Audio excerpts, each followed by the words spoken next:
the value of your business nowadays isn't really just on the financials, it's on the quality of your data, how you use that, how that's stored, the value that's within that database. So these are all key things that when you're a surveyor or you're coming up through the ranks, I still think in property, it's still such a relationship game. 100%. It's such a relationship game, more than any other industry. People still buy people. In the next 10 years, skilled tradesmen and craftsmen and labourers in the UK are going to be on really good money because it's been such a high demand for them. The view of this podcast will be to get people in that are looking in the industry with a different lens, are doing quite exciting different things, challenges, disruptors, and people that really aren't afraid to share their opinions. I think that's kind of where we want to go with it.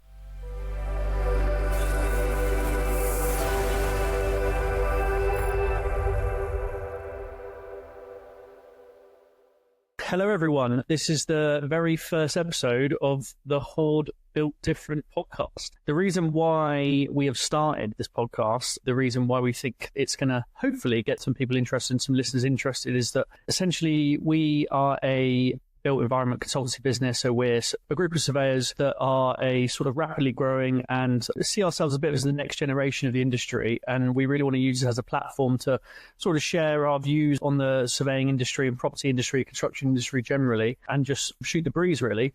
We will be looking to host some really interesting guests in the upcoming podcasts, and we will also be looking to really bring in some interesting characters in the industry, straight talkers and challengers and guys that are really breaking ground and doing some exciting things. Oh, guys and girls, sorry. Yeah, so just introducing ourselves. I'm Alex Hurn, founder and CEO of HORDE.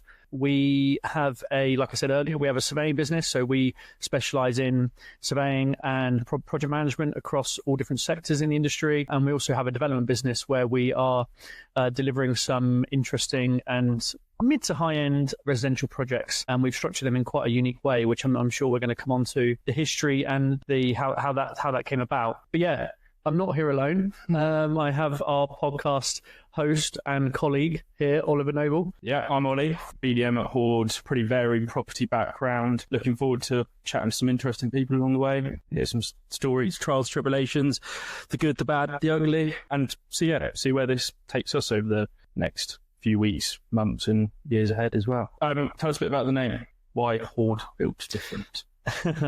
So HORDE in itself, I mean, when we first came into the industry, we started the business actually as Silence Hurn. So that was with myself and the other founding partner, David Silence. And then we kind of got to a point after a few years where we didn't really want to be tarnished with the same brush of all other traditional consultancies. Like, everyone has the name above the door. It's quite old school. It's like the kudos of the name, but the business should be more than the name of the people. So we went for a massive rebranding exercise a couple of years back to try and find a name and a cool logo really, which is quite catchy, different. People see it and it's like Marmite, they either love it or hate it. And I quite like that. As long as I always think with branding, if you're getting an emotional reaction in some form or another, whether it's good or bad, it's memorable.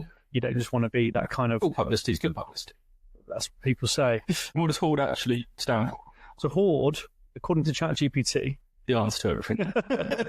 it means a cohesive group of people defined by a common purpose. Or it means a horde of orcs coming to invade and pillage your land. But it depends on what meaning you get. But I think unfortunately, when you type in HORDE, it comes up with a horde of zombies, a horde of Vikings, and all that sort of stuff. But again, it is different and it's out there. But I mean, in the Build Different part for the podcast, I think, again, it's the view of this podcast will be to get people in that looking in the industry with a different lens and are doing quite exciting different things, challenges, disruptors, and people that really aren't afraid to share their opinions. I think that's kind of where we want to go with it. So hence the name Built Different. So Alex, talk to me a bit about your day-to-day role at HORDE, a bit about your background and what you get up to. So day-to-day role for me, so at HORDE we have a team of I think 17 now. We haven't really, obviously the industry's been tough for one reason or another in the last couple of years. And I think that obviously where we first started the business, we grew quite quickly. And I think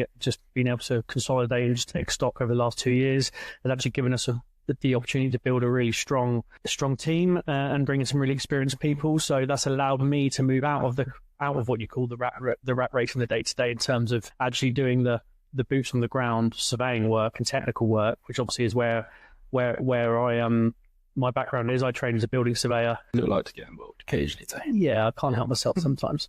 I trained as a building surveyor originally, cut my teeth in a boutique firm in Hampshire for about 10 years, become chartered, and then the journey kind of went into setting my own business up from there. So my day-to-day now is really kind of just leading the senior management team, making sure that there's enough leads coming in the funnel, and making sure that, again, with the growth strategy that we have is being implemented. So we are targeting, looking after the bigger client accounts, making sure that we're networking and moving in the right circles, that we are generating enough leads to keep the business moving. And I call it a leader role rather than a manager role. I'm a ship manager.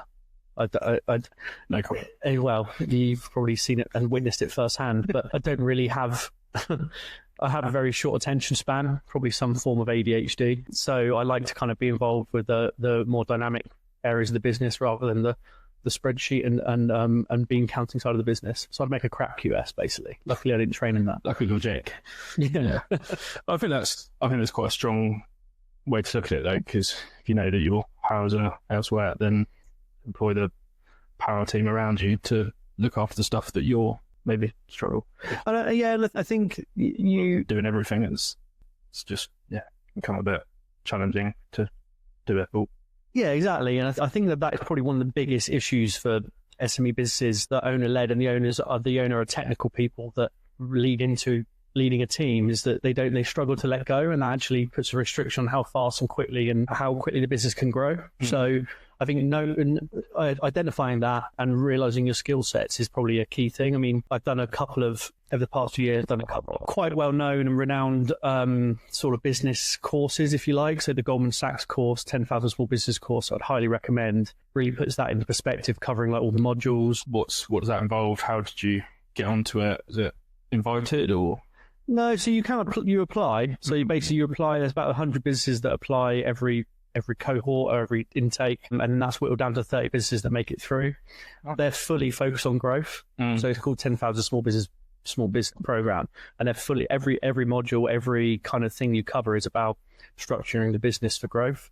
So it's all about getting the right seats around the right table, your management team, the financial position, understanding the finances, obviously what the future holds, AI, tech, just tech stack is obviously pressed on you hard there, because obviously that's the kind of modern world we're living in terms of having the value of your business nowadays isn't really just on the financials, it's on the process and just the quality of your data, how you use that, how that's stored, the value that's within that database. So these are all key things that when you're a surveyor, or you're training to be or you're coming up through the ranks of being a fee earner, you don't really take into consideration. No, you're just doing your job, surveying, and going on to the next one. But it's weird because I actually had lunch with someone I sort of trained, came up the ranks with, who was we were graduates at the same time on Monday, worked at Savills for a long time now, he's got his own business. We were talking and we were saying that, like, back in the day, like when it was like we were networking as a group of young guys coming up, building surveyors aren't the most sociable people. I don't think that building surveyors listening to this will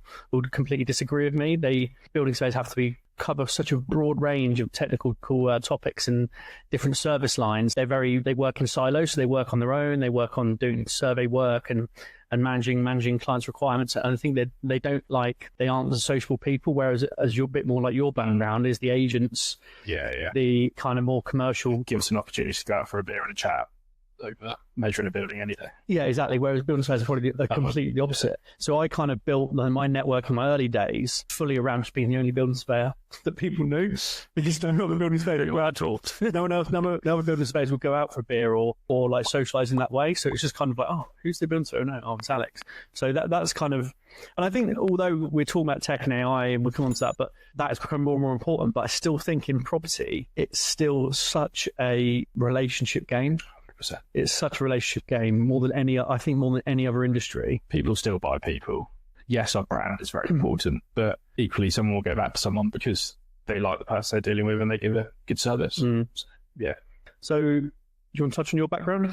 Yeah, so I started my life as a resi agent, left college, and my family, my dad was an agent, and it was kind of a natural course into estate agency. Did a majority of lettings and property management.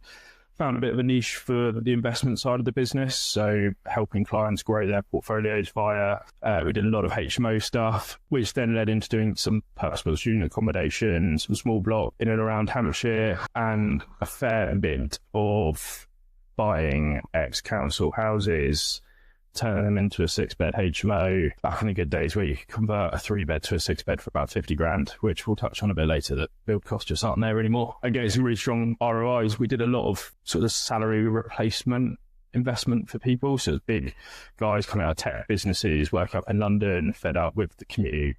But like, right, I've had my big bonus. Let's take a load of cash. Let's gear up as much as possible. And let's get some HMOs. That then led me to go more into a investment and development agency role. So focusing on typically the 500 to 5 million market, acquisitions, disposals, everything from drive-through sites to commercial to resi schemes, industrial units, offices, bit of everything really, which was good fun. And then came across Alex and HORDE, wanted to be part of the journey. Yeah, and joined up. So looking after the sales and front end and client sort of relations, bit involved in the marketing, but very pleased to have our very good marketing lady back again, which is nice. And yeah, just looking at business growth and yeah, building those long-term key clients, as well as the quick service stuff that come in, your RCAs, your DLAPs, but then bigger sort of also some portfolio optimization stuff for people as well. So yeah, that's my day-to-day. So, and outside of work, dusting off the golf clubs. Outside of work, I mean, yeah, it's quite boring, to be honest. I have a 2-year-old daughter, so spend a lot of time with her, and she's getting through a very amusing age now, which is getting a real personality. So that's demanding and fun at the same time. But yeah, social wise, golf. Massive golfer. Handicap? Moment 5.6. Ooh, it's gone up. Or is it up or down? It's really frustrating, mate, at the moment. Just working too hard. Something like that, yeah. But it's just ball striking's all right, but everything else is dog crap. So that's it really. Yeah, a bit of gym and a bit of running, and that's about it. I don't have as many interesting hobbies as you do, mate. My hobbies vast. Play a bit of rugby, although not proper rugby anymore. So just touch rugby, which for my sins, but saves the. Don't say that with embarrassment, mate. Be proud of it. Oh, touch rugby. Yeah, it's much better for the Monday morning trying to get back to the office, and then yeah, my winter tends to involve around country sports, and so I do quite a lot of cycling now. Pub crawls, cycling pub crawls. Is that a sport?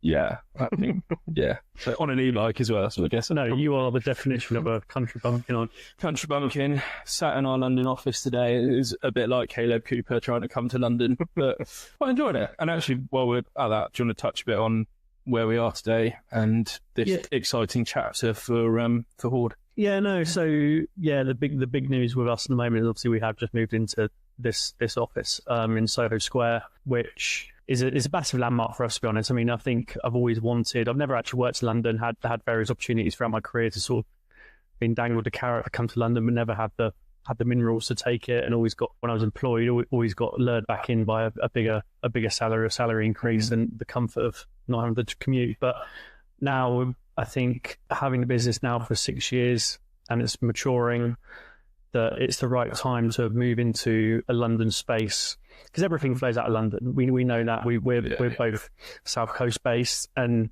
you know the type of clients you're dealing with, the real bigger projects, the banks, the funds, everything flows from London. And I think obviously we haven't gone half-hearted on the office. We've kind of made sure that it represents the brand and is a really high finish to be able to really bring clients in here and use it as a showcase to say, well, look, we're here now in London. We'll try one of those things that people do. Click up here somewhere and we'll do a tour to the office. See if that works. But yeah, so no, it's a really good moment for us really to have this as a base, and now weirdly my career's reversed and I'll now be commuting up to London much more often than I ever have. Yeah, but I guess when it becomes it's not sure. Like, you speak to some people that commute to London and it's, oh, what are you doing?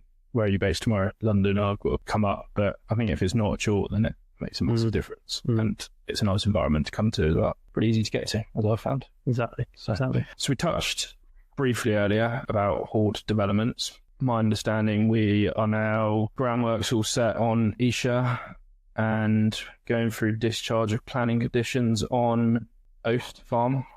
Very technical for you, nice. Yeah. So we I keep an eye on things. So we have two live developments. So we have a scheme in Isha, in Hinchley Wood actually, Isha, which is 9 houses, 3 first homes, 6 high-end luxury houses. I just went past Isha station this morning. It is very nice and close to London, and looked very nice. Yeah, there. It is lovely. It's that scheme, and kudos to our JV partners.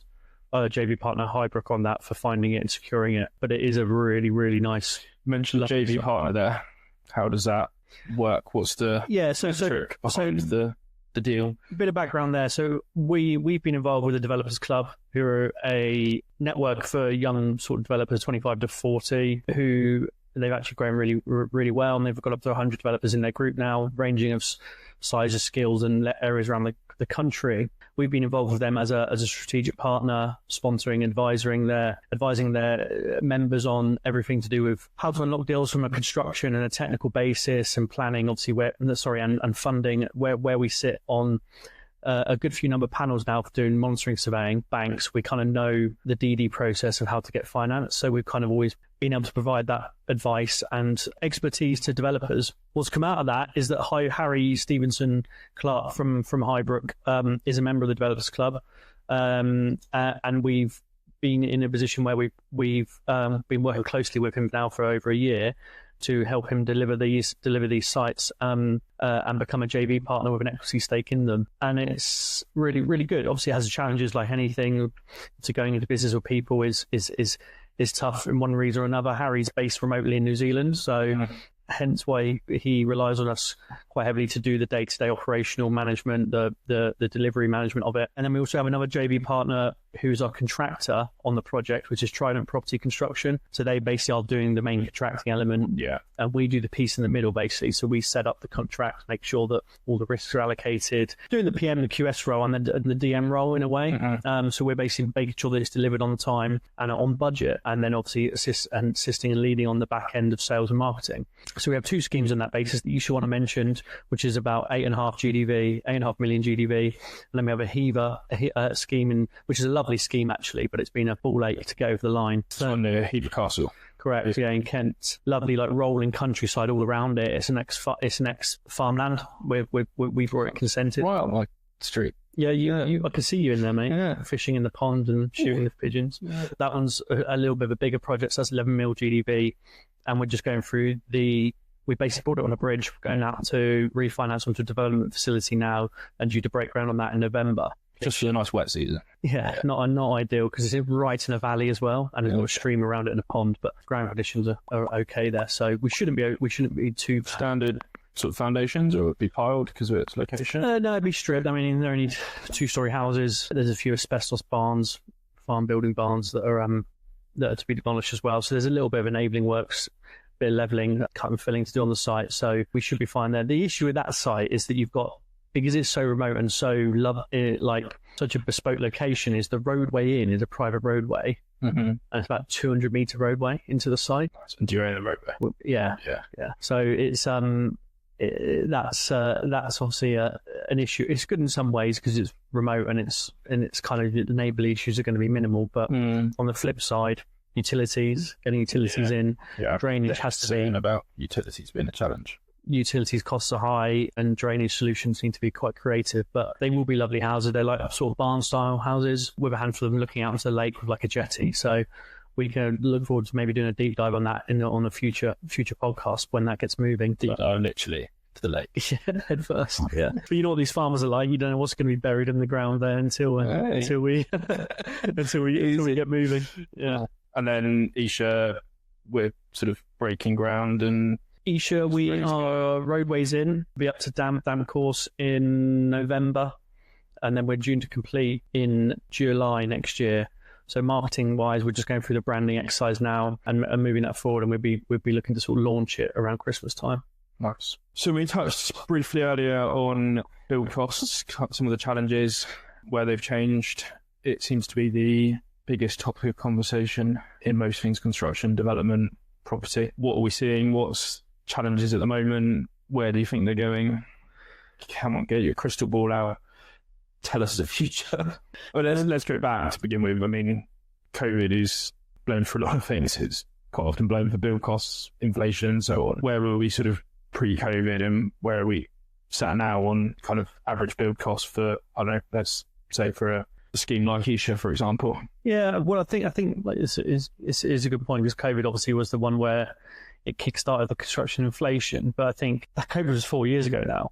So, you know what I mean? So that has set the new norm. And I think that the new norm essentially is now where we're at. Like, because I think looking ahead on the BCIS forecasts and where things are going to be moving over the next sort of 4 or 5 years, what BCIS is saying is that it's going to be quite a steady inflation of around sort of between 3 to 5% a year, which is kind of normal. That's a normal market. But what's happened is the baseline for construction has massively increased. So you've probably seen a 30 to 35% increase since COVID. So, I mean, pre-COVID, you'd be looking at, in terms of like the conversion, obviously, which is obviously where a lot of people measure and look at rates. I mean, you'd be at 80, 90 quid a foot to convert, and now you're 150 to 180 a foot in many cases. And that's not all just inflation. The increased regulation, the hot topic at the moment with Trump going off at the UN and sort of saying that climate change is and like net zero and all this sort of stuff is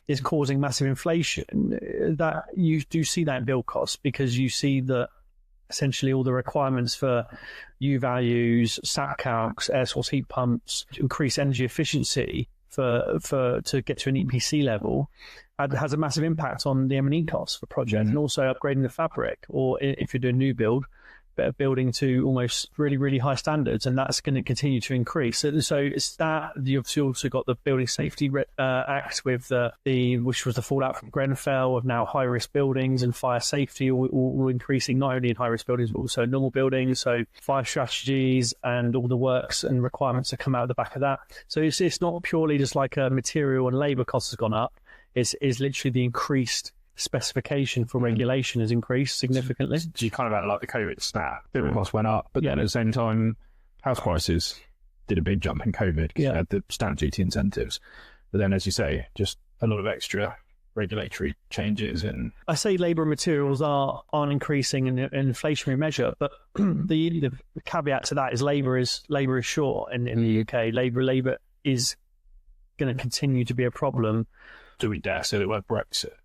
Yeah, that's an impact, and I think that also the issue now of what's come out of the market, which we can deep dive into all these topics on future episodes. But what's coming out of the market with now all this new investment in data centers and making UK a bit of a tech hub, with all this investment coming in. I was actually watching an interview with I can't remember his name, but the chairman of Nvidia.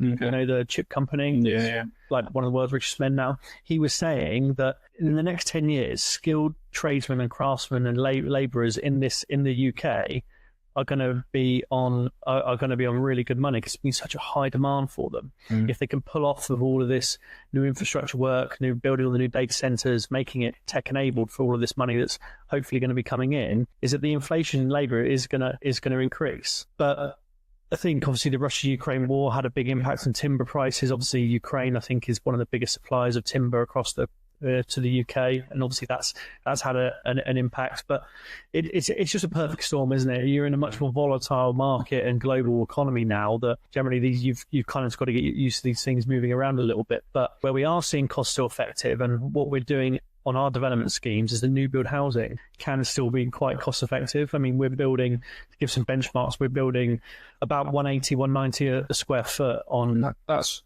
good. Yeah. Strong.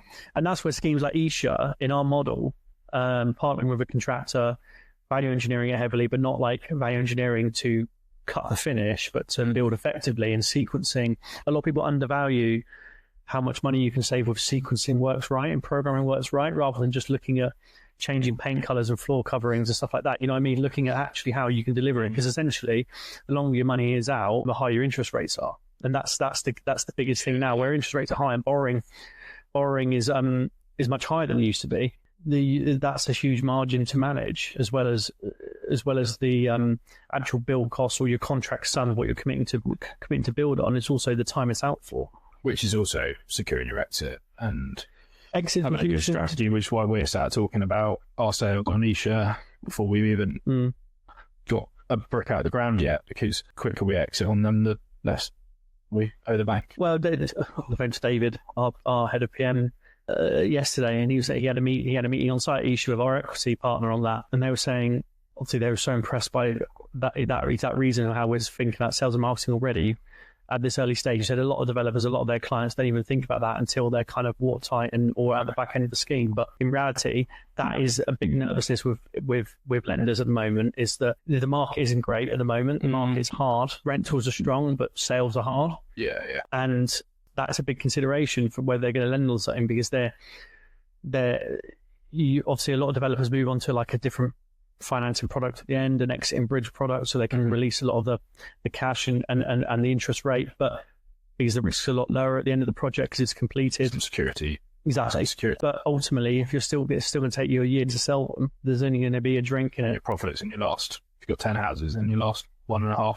Yeah. 2 houses. Yeah. So there's only going to be a drink in it at the end, and really, it's a lot of pain, stress, and hard work to not really be taking much out of it at the end, because a lot, and I hear this a lot of the guys, developers. Everyone thinks property developers, they're raking it in, they're flash, they're building my back garden. They get such a bad rep. Yeah. But ultimately, development nowadays, with all the regulation, with all the risks, with all the borrowing costs, it's a tough gig, and it's not. If you looked at return on capital in terms of, return on time invested for property developers, is probably not as high as you think, because it's when you see it probably more than me, and you the developer margin on things now, obviously 20% pre-finance. Not got these always third anymore. Third land, a third build, a third profit. Yeah, the good old days. But now, I mean, you're lucky if you walk away probably 15% profit at the end after refinancing costs and all the other costs come out because of the increased regulation and the volatility of the market. So it's interesting because we're fortunate in the way that we've structured it, where we have our trading business, we have our consulting business, and we can leverage the expertise and carry some costs in that to do development. But for people that are starting out wanting to be developers, unless you've got cash on the hip or you come into some money, it's really bloody hard to get it moving. Yeah, we've got some interesting conversations, I think, coming up with some guys that have been doing it for a while and been through the good times, the bad times, and so on. It'd be interesting to dive a bit into their experiences and how they're finding it now compared to back in the heyday. Yeah. And I think while we're touching on sort of industry hot topics and stuff, I think the huge thing in surveying is the resource recruitment. I think the surveying, general surveying, and maybe property consultancy generally is at risk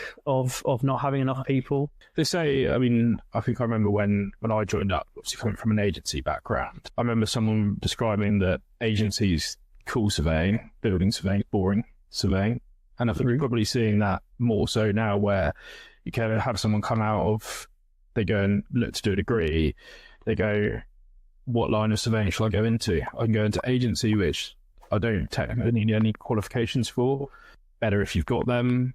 I can go into building surveying. I guess it probably does come down to, as we touched on earlier, like the character of person. If you're the sort of person that wants to go out on a Friday afternoon and go for a few beers, and you can class that as business, then probably going to go down the agency route. I know the professional surveying market's struggling as well. Valuers, it's hard to get.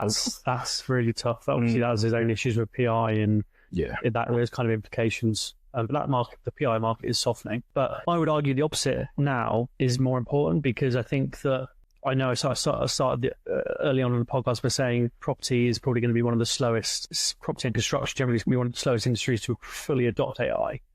But I think the third surveying discipline that will disappear because of AI will be agents. Because essentially, like, advising an agent is different. Like, but people that are just listing and doing lettings and stuff like that, transactions, it's going to be like, it's portal led, and it's going to be more and more portal led.